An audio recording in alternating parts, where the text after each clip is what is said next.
ডিমের মুরগি করতে গেলে ভাই আমার হাতে দেখতেছেন এই ভ্যাকসিনগুলো কোনো বিকল্প নাই। এগুলা ছাড়া কখনো ডিমের মুরগি হবে না, হতে পারে না। I can challenge. Egg drop বলতে যখন আপনার ডিমটা মুরগি পাড়ে, দেখেন পাশার ভিতরে অনেক সময় মুরগির ডিম আটকে থাকে, খামারিরা বোঝে না। এই ভ্যাকসিনটা যদি আমরা দিয়ে থাকি তার জরায়ুটা সক্রিয় থাকবে। এটা যদি আপনি ইন্টারভেট কোম্পানি দিতে যান তাহলে বর্তমান মূল্য 13,000 টাকা, আর ইনসেপ্টরটা যদি দিতে তার মূল্য হলো 6,500 টাকা। যারা আদর্শবান খামারি হবে তার নিয়ম হলো যে 2 মাস পর পর মুরগির শেডে টাইটার চেক করা, পানি খেতে টাইটার কেমন আছে, আপনার আছে বার্ড ফ্লু টাইটার কেমন আছে, ফাইবার টাইটার কেমন আছে। যখন আপনি এই ভ্যাকসিনগুলো দেওয়া থাকবে, যখন আপনি টাইটারটা চেক করা থাকবে, তখন কিন্তু মুরগিগুলা আপনি চিন্তা থাকবে না আমার মুরগির রোগটা নাই। আর যেই মুরগিটার টাইটারটা কম থাকবে ওই ভ্যাকসিনটা আপনি আবার করে দিলেন, এবং 2 মাস পরে আপনার লাইটিং বন্ধ রাখতে হবে। যদি আপনি লাইটিংটা বন্ধ না রাখেন তাহলে আপনার মুরগির ডিমটা দ্রুত চলে আসবে, কারণ লাইটিংয়ের সাথে মুরগির ডিমের একটা সম্পর্ক আছে। এইগুলো যদি তোফাজ্জল ভাই সুন্দরভাবে কেউ ফলো করে, ভ্যাকসিনেশন, ভালো জায়গা রাখা এবং ভালো ফিট সব কিছু মিলে আমার এই কথাগুলোকে যদি কেউ গুরুত্ব সহকারে নিতে পারে, তা আমি মনে করি যত বার্ড ফ্লু হোক না করে সারা বাংলাদেশে আল্লাহ তাআলার অশেষ রহমতে, আল্লাহ তাআলার অশেষ কৃপায় এখানে কিছু হবে না। আসসালামু আলাইকুম। ওয়ালাইকুম আসসালাম ভাই, ভালো আছেন? আলহামদুলিল্লাহ ভাই, কেমন আছেন? আলহামদুলিল্লাহ ভাই, ভালো আছি আলহামদুলিল্লাহ। মাশাআল্লাহ, খামারে তো এখনো পরিপূর্ণ মুরগি। জি জি আলহামদুলিল্লাহ ভাই।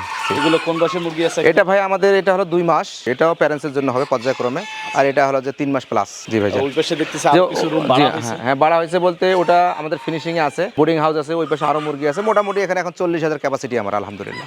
এখানে আপনি মুরগি লালন পালন করতেছেন দীর্ঘদিন থেকে, এর মাঝখানে অনেক চড়াই উতরায় সময় পার করছেন, ভালো করছেন, খারাপ করছেন, সব মিলে লেগে আছেন, থেমে যাননি। এটাই সব থেকে বড় পাওয়া। এগুলো 2 মাসের পরবর্তী সময়, সেই সময়টাতে কি কি ভ্যাকসিনেশন গুলো থাকে, এদের খাদ্য অভ্যাসটা কেমন হয়, বিশেষ কি কি পরিচর্যা থাকে। বিশেষ করে আমাদের এই 6 ঋতুর এই দেশে এক এক সময় এক এক ওয়েদার চলে আসে, যেমন এখন টেম্পারেচার বেশি, শীতের সময় আবার টেম্পারেচার কমে যায়। এই যে বিষয়গুলো মোকাবেলা করে খামার ধরে রাখছেন, এইসব বিষয় যদি একটু দর্শকদের মাঝে শেয়ার করেন। জি তোফাজ্জল ভাই, আপনাকে অসংখ্য ধন্যবাদ। সেই সাথে সাফল্য কথা সমস্ত দর্শককে জানাই আবারও আন্তরিক শুভেচ্ছা এবং মোবারকবাদ। আপনি যে প্রশ্নটা করছেন, আমি দীর্ঘদিন এই মুরগি লালন পালন করতে, মুরগির সাথে থাকতে থাকতে আপনি মানে বলতে পারেন যে মুরগি হয়ে গেছি আমরা। তো আমি একটা মুরগির পশম দেখলে বা মুরগির যে লোম দেখি, মুরগির হাঁটা চলাফেরা যদি দেখি, তাহলে মনে হয় যে মুরগিটা কি সমস্যা। আমি অন্য জায়গাতে আলোচনা করছি যে একদিন থেকে শুরু করে নিয়ে 2 মাস পর্যন্ত কী কী ভ্যাকসিন হয়। তো এখানে 2 মাসের পর থেকে কী কী ভ্যাকসিনগুলো হয় আমি ধারাবাহিক বলবো। ভ্যাকসিনের পাশাপাশি এদের একটা লাইটিংয়ের বিষয় আছে, এদের একটা খাবারের অভ্যাস আছে আপনি যেহেতু বললেন, এবং মেডিসিনের একটা বিষয় আছে।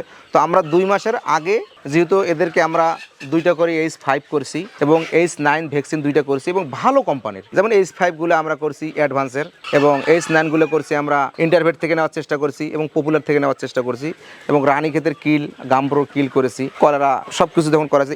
এখন 2 মাসের পরে আপনি যে কি করবেন, 75 দিন বয়স থেকে 80 দিন বয়সের ভিতরে আপনাকে একটা কড়াইজার ভ্যাকসিন আরেকটা করতে হবে, এবং এই ভ্যাকসিনটার নাম হলো MGNX ইন্টারভেট কোম্পানি ভাই। এই ভ্যাকসিনটার বর্তমান দাম 16,800 টাকা। যদি আপনি এটা 7K করতে চান, এসিআই কোম্পানি 12,800 টাকা দাম। তো আমি এসিআইটা আমার কাছে ফিল মনে হয় না। এটা আমরা 0.5 সিসি করে একটা মুরগিকে দেই। যখন আমরা এটা 75 দিনের ভিতরে এটা যখন আমাদের দেওয়া শেষ হয়ে গেল, ভ্যাকসিন দেওয়ার আগে খামারের কি করবে, অবশ্যই ইমিউনিটি বুস্টার খাওয়াবে, যেমন লাইসোভিড আছে, মুরাপ্লাস আছে, AIB ভেট আছে, 1 গ্রাম 1 লিটার পানি সারাদিন চলালো। এবং ভ্যাকসিন দেওয়ার পূর্ব মুহূর্তে ভ্যাকসিনটা তো 3 ঘন্টা আগে বাইর করে রাখতে হবে নর্মালে। যদি ভ্যাকসিন বাইর করে 4টার দিকে, তাহলে ভ্যাকসিন দিতে হবে 7টার পরে, ভ্যাকসিনের পানিটা যেন মিক্সড হয়। তারপরে ভ্যাকসিন দেওয়ার আগে ব্যথানাশক দিতে হবে, যেমন রেনা স্প্রিন আছে 1 গ্রাম 1 লিটার পানিতে, ফার্স্ট ভেট আছে, তারপরে PK5 একটা ট্যাবলেট আছে, বোলাস 100 mg দিলে 5 লিটার পানিতে, আর 500 mg দিলে 20 লিটার পানিতে। এই প্রক্রিয়াগুলো কিন্তু তাদেরকে রেডি করতে হবে। তারপর ভ্যাকসিনটা যখন দিলে ওরা 75 দিনে, তখন আবার আপনার আসতেছে যে আপনার কোন ভ্যাকসিনটার ডোজ শেষ হলো। যেমন কন্টিনিউ আমাদের যেটা আছে লাসোভ্যাক্স, লাসোটা গ্রুপের যেটা ওষুধ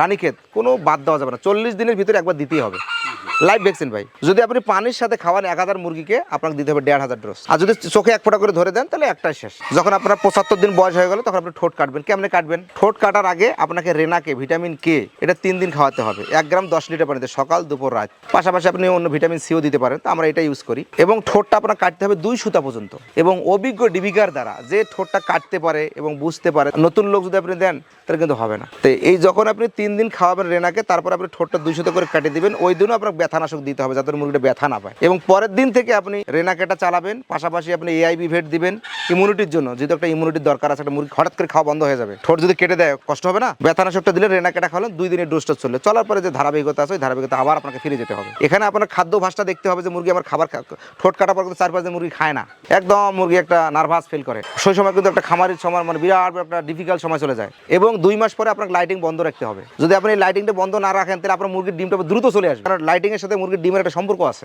যে 2 মাস পরে আপনার লাইটিংটা বন্ধ রাখবেন। খামারের অনেকে জানে না, সারা রাত লাইট বন্ধ করে জ্বালিয়ে হয়, ভাই আমার ডিম দেয় না, 6 মাসও দেয় না, 8 মাসও দেয় না, বিভিন্ন আবার ডিম কম বেশি হয়। এগুলো যদি আপনারা মেনটেন করে চলতে পারেন, তাহলে আপনার এই ফার্মি মুরগিটা আপনার জন্য একটা অপরচুনিটি হতে পারে। আপনি 85 থেকে 90 দিন বয়সের ভিতরে আপনাকে আবার হিসাব করতে হবে যে আমার বার্ড ফ্লু 5টা কতদিন হইলো। যদি 3 মাস হয়ে যায় তার আগে আবার একবার দিতে হবে। 2 মাস পরে, 3 মাসের আগে, ডিমের আগে আবার একবার 5 দিয়ে দিলেন আপনি। 5 দেওয়ার 1 সপ্তাহ বা 15 দিন পরে ফের আবার আপনাকে 9 দিতে হবে।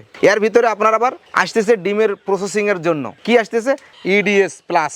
এর ভিতরে আছে Newcastle disease, bronchitis, egg drop syndrome vaccine. এটা আমরা কেন দিব? এটা যখন আমরা দিব তাহলে আমার শুরুতে দেওয়া আছে 2টা রানীক্ষেতের কিল, এটা দিয়ে আমার কটা হলো 3টা হলো। সাথে আমরা পেলাম কি এডিএস। এডিএস শব্দের অর্থ হলো এগ ড্রপ। এগ ড্রপ বলতে যখন আপনার ডিমটা মুরগি পাড়ে, দেখেন পাছার ভিতরে অনেক সময় মুরগি ডিম আটকি থাকে, খামারিরা বোঝে না।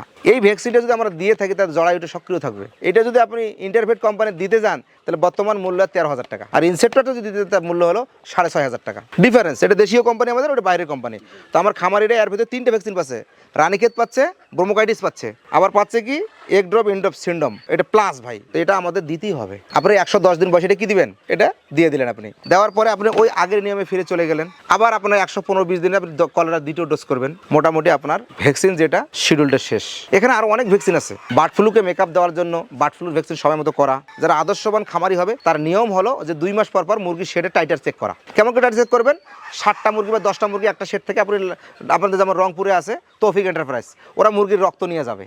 রক্ত নিয়ে যাওয়ার পরে মুরগিটা টেস্ট করবে যে রানীক্ষেতের টাইটার কেমন আছে, আপনার আছে বার্ড ফ্লু টাইটার কেমন আছে, ফাইবার টাইটার কেমন আছে। যখন আপনি এই ভ্যাকসিনগুলো দেওয়া থাকবে, যখন আপনি টাইটারটা চেক করা থাকবে, তখন কিন্তু মুরগিগুলা আপনি চিন্তা থাকবে না আমার মুরগির রোগটা নাই। আর যেই মুরগিটার টাইটারটা কম থাকবে ওই ভ্যাকসিনটা আপনি আবার করে দিলেন, তখন কিন্তু মুরগিটা আবার স্বাভাবিক হয়ে গেল। এইগুলো যদি তোফাজ্জল ভাই সুন্দরভাবে কেউ ফলো করে, ভ্যাকসিনেশন, ভালো জায়গা রাখা এবং ভালো ফিট সব কিছু মিলে আমার এই কথাগুলোকে যদি কেউ গুরুত্ব সহকারে নিতে পারে, তা আমি মনে করি যত বার্ড ফ্লু হোক না করে সারা বাংলাদেশে, আল্লাহ তাআলার অশেষ রহমতে, আল্লাহ তাআলার অশেষ কৃপায় এখানে কিছু হবে না। এই যে দীর্ঘদিনের পথ চলায় অসংখ্য ভিডিও প্রোগ্রামে অনেক খামারিকে সাবধান করেছেন, অনেক তথ্য দিয়েছেন। এই আপনার হাত ধরে এই পর্যন্ত বাংলাদেশে কেমন খামার গড়ে উঠছে এবং এই ধরনের খামারিদের কিছু দৃষ্টান্ত আমাদের আজকের প্রোগ্রামে শেয়ার করেন। আমার মনে হয় যে অনেক খামারিরা এটাতে উপলব্ধি করতে পারে। তোফাজ্জল ভাই, আমি দীর্ঘদিন কাজ করতে গিয়ে ভুলের উদ্যোগ কেউ নয়। আমি প্রবাস বন্ধু পোল্ট্রি 6-এর ওয়ানার, বা আমি মালিক, বা আমি এখানকার একজন খাদেম। হয়তো অনেক খামারির সাথে দেখা যায়, প্রসঙ্গতভাবে বলতেছে, আমার হাতে অসংখ্য খামারি বাংলাদেশের যদি কেউ বলে যে ফার্মের উদ্যোক্তাকে, তা বলতে হবে যে রিফাত। আমি মানুষকে স্বপ্ন দেখাইছি যে এই ফার্মি মুরগি আপনারা লালন পালন করেন, এই নামের সাথে আমার নাম জড়িত হয়ে আছে ভাই। আমি ক্যামেরার সামনে দাঁড়িয়ে মানুষকে বুঝাইছি ফার্মি মুরগি, তা আজকে অসংখ্য উদ্যোক্তা হয়েছে। তো আমি মনে করি যে কৃতিত্বটা বাংলাদেশে আমারও পাওয়ার আছে। তো আমার আবার ভুলও আছে, দেখা গেল যে আমি লোক দিয়ে কাজ করে অনেক সময় ভুলও হতে পারে। তো আমি খামারিদের কাছ থেকে মনে করো যদি কখনো এরকম হয়ে থাকে, ক্ষমার দৃষ্টিতে আপনারা দেখবেন। আমার পার্শ্ববর্তী আমবাড়িতে আপনি ওখানে গিয়েছেন, 6 তলা 7 তলা খামার, এটা আমার হাত দিয়ে তৈরি, আমার পাশেই, ঠিক আছে। তো আরও অনেক উদ্যোক্তা আছে এবং প্রতিনিয়ত আমরা তাদেরকে সহযোগিতা করে যাচ্ছি। তবে সবাই যে সাকসেস হবে তা কিন্তু নয়। ডিমের মুরগি করতে গেলে ভাই ভ্যাকসিনগুলো আমার হাতে দেখতেছেন, এই ভ্যাকসিনগুলো কোনো বিকল্প নাই। এগুলা ছাড়া কখনো ডিমের মুরগি হবে না, হতে পারে না। আই ক্যান চ্যালেঞ্জ, মানে আমি চ্যালেঞ্জ করে গেলাম। আপনি শুধু না, বাংলাদেশের যতগুলো সেক্টর আছে, যতগুলো সিস্টেম আছে, ভ্যাকসিনের বাইরে নাই ভাই। আমরা যে মানুষ, আমাদেরও দেহ ভ্যাকসিন দেওয়া আছে। কিছুদিন আগে দেখেন হামের টিকা পায় না, এই জন্য হাম শুরু হয়ে গেছে, কারণ অ্যান্টিবডি তৈরি হয় নাই। তো আপনি কেমন চিন্তা করেন একটা মুরগি করবেন যে ভ্যাকসিন ছাড়া? যেহেতু এখানে ডিমের মুরগি হচ্ছে, এর আগে আমরা ছোট মুরগি দেখেছি, এগুলো 3 মাস বয়স। যখন ডিম আসতেছে বা ডিম আসার আগ পর্যন্ত খাদ্য ব্যবস্থাপনাটা কেমন হয় এবং পরিমাণ খাদ্য খাওয়ায় তাদেরকে ডিমে নিয়ে আসা হয়, সেটার মাত্রাটা কেমন হয়? জি, মোটামুটি হলো যে ডিম যেমন 2 মাস পর থেকে আমরা এদেরকে 60 গ্রাম করে খাবার দিই, আবার 10 দিন পর আবার 5 গ্রাম বাড়ানো হয়। এইভাবে ওদের চাহিদা অনুযায়ী ওদের বডি অ্যান্টিবডিটা তৈরি করে, মানে আগে যদি বেশি করে খাওয়াই তো বডি বড় হয়ে যাবে। তো মোটামুটি আমরা 90 দিন পর্যন্ত তাদেরকে 70 গ্রাম করে খাবার দিই। যখন 90 দিন প্লাস হয়ে যায় তখন আমরা 75-এ নিয়ে যাই, এবং ডিম পাড়া অবস্থা তাদেরকে আমরা সর্বোচ্চ ভালো রাখার জন্য আমরা 90 গ্রাম করে খাবার দিই। মানে ডিমের আগ পর্যন্ত আমরা গ্রোয়ার দিই, কারণ এটা গ্রোয়িং টাইম, বডি হবে, এটাকে গ্রোয়িং টাইম বলা হয়। আর যখন ডিম দেখা যায় যে লেয়িং টাইম, তখন আমরা লেয়ার 1 দিই। যখন দেখা গেল যে মুরগিটা 6 মাস ডিম দিচ্ছে, তখন আমরা দিচ্ছি লেয়ার 2টা দিচ্ছি আমরা, যে ওর বডিতে কী দরকার, কোথায় ভিটামিন মিনারেলের শর্ট আছে নাকি, তখন ওইটাকে ডেভেলপ করার জন্য লেয়ার 2 দেওয়া হয়। তো এই ধারাবাহিকতায় কিন্তু আমরা খাবারগুলো দিয়ে থাকি। এবং আমাদের যারা সাফল্য কথাকে যারা সাবস্ক্রাইব করছে, আমার অসংখ্য ভিডিও দেওয়া আছে। আমি খামারিদেরকে বলবো যে আপনারা ভিডিওগুলো গুরুত্ব সহকারে দেখবেন। অনেক খামারি আছে আমাকে ফোন করে, ভাই আমার বাচ্চার দরকার। আমি বললাম ভিডিও দেখছেন?